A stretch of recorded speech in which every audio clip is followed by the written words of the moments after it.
नमस्कार दोस्तों, स्वागत है आपका अपने YouTube चैनल अजय छोटू एजुकेशन में। दोस्तों, आज की इस लेक्चर में हमने चैप्टर नंबर 13 लिया है, गोलीय पृष्ठों पर अपवर्तन, जो कि मोस्ट इम्पॉर्टेंट चैप्टर है।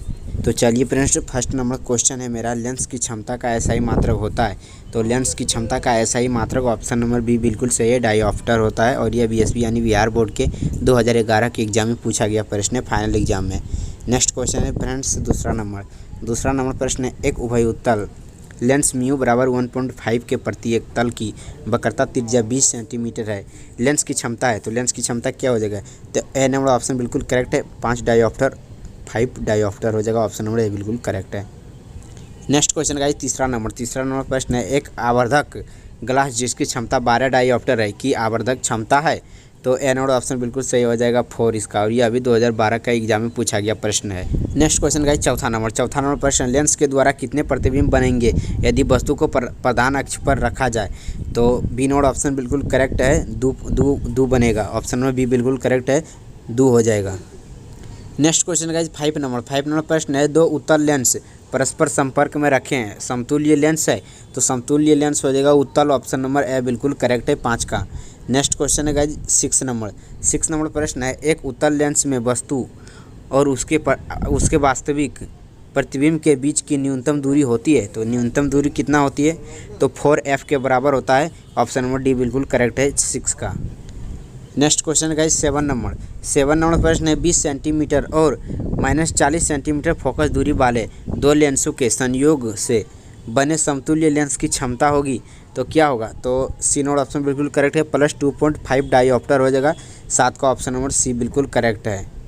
नेक्स्ट क्वेश्चन गाइस 8 नंबर प्रश्न है, तीन लेंस जिनकी फोकस दूरी 20 सेंटीमीटर, -30 सेंटीमीटर और 60 सेंटीमीटर है, एक दूसरे से सटे रखे हैं, इस संयोजन की फोकस दूरी है। तो बी नंबर ऑप्शन बिल्कुल सही है, 30 सेंटीमीटर हो जाएगा, 8 का।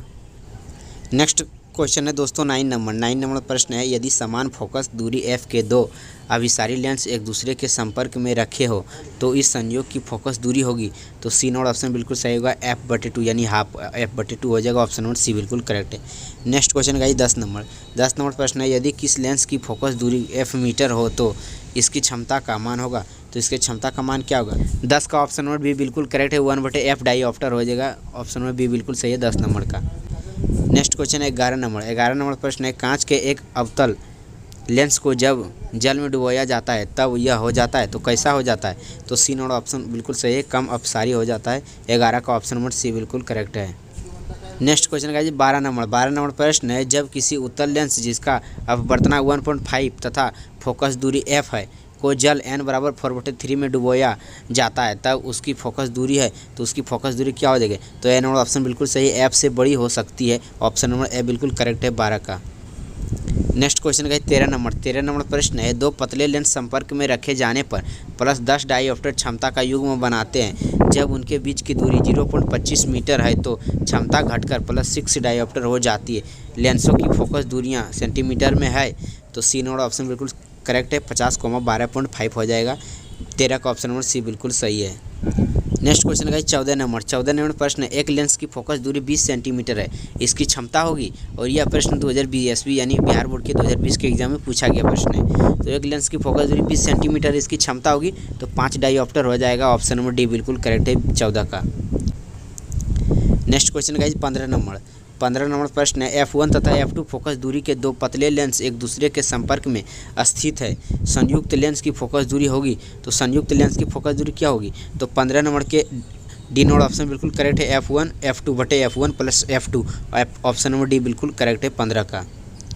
नेक्स्ट क्वेश्चन है 16 नंबर प्रश्न है, एक द्विउत्तल लेंस की वक्रता त्रिज्याएं 10 सेंटीमीटर और 15 सेंटीमीटर है, यदि इसके पदार्थ का अपवर्तना 1.5 हो तो इसकी फोकस दूरी होगी। तो इसकी फोकस दूरी क्या होगी? तो सी नंबर ऑप्शन बिल्कुल करेक्ट है, 12 सेंटीमीटर हो जाएगा। 16 का ऑप्शन नंबर सी बिल्कुल करेक्ट है। नेक्स्ट क्वेश्चन का 17 नंबर प्रश्न है, जब श्वेत प्रकाश की किरण लेंस में प्रवेश करती है तो निम्न में से किसमें परिवर्तन होता है? तो ए नंबर ऑप्शन बिल्कुल सही, वेग और तरंगदैर्घ्य में। 17 का ऑप्शन नंबर ए बिल्कुल सही है। नेक्स्ट क्वेश्चन 18 नंबर प्रश्न है, दो लेंस जिनकी क्षमता -15 डायोप्टर तथा +5 डायोप्टर है को संयुक्त करने पर समायोजन की फोकस दूरी होगी। समायोजन की फोकस दूरी क्या होगी? तो बी नंबर ऑप्शन बिल्कुल करेक्ट है, -10 सेंटीमीटर हो जाएगा। 18 का ऑप्शन में बी बिल्कुल करेक्ट है। नेक्स्ट क्वेश्चन 19 नंबर प्रश्न है, जब श्वेत प्रकाश की किरण लेंस में प्रवेश करती है तो निम्नलिखित में किसमें परिवर्तन होता है? तो ए नंबर ऑप्शन बिल्कुल सही है, वेग और तरंगदैर्घ्य में परिवर्तन होता है। 19 का ऑप्शन नंबर ए बिल्कुल करेक्ट है। नेक्स्ट क्वेश्चन गाइस 20 नंबर प्रश्न है, प्रकाश की एक किरण कांच जिसका अपवर्तनांक μ√3 है के गोलीय सतह पर 60 डिग्री के कोण पर आपतित होती है। इस सतह पर परावर्तित और अपवर्तित होने वाली किरणों के बीच का कोण होगा। तो ऑप्शन नंबर डी बिल्कुल सही है, 90 डिग्री हो जाएगा। 20 का ऑप्शन नंबर डी बिल्कुल करेक्ट है। तो यहाँ से दोस्तों मेरा इस चैप्टर का पूरा ऑब्जेक्टिव कंप्लीट हुआ। चैप्टर नंबर 13 गोलीय पृष्ठों पर अपवर्तन का पूरा फुल ऑब्जेक्टिव कंप्लीट हुआ, 20 ऑब्जेक्टिव। तो मिलते हैं नेक्स्ट चैप्टर में, तब तक के लिए धन्यवाद, जय हिंद। और जितना भी VVI ऑब्जेक्टिव था सबके सब हम बता दिए इस चैप्टर का।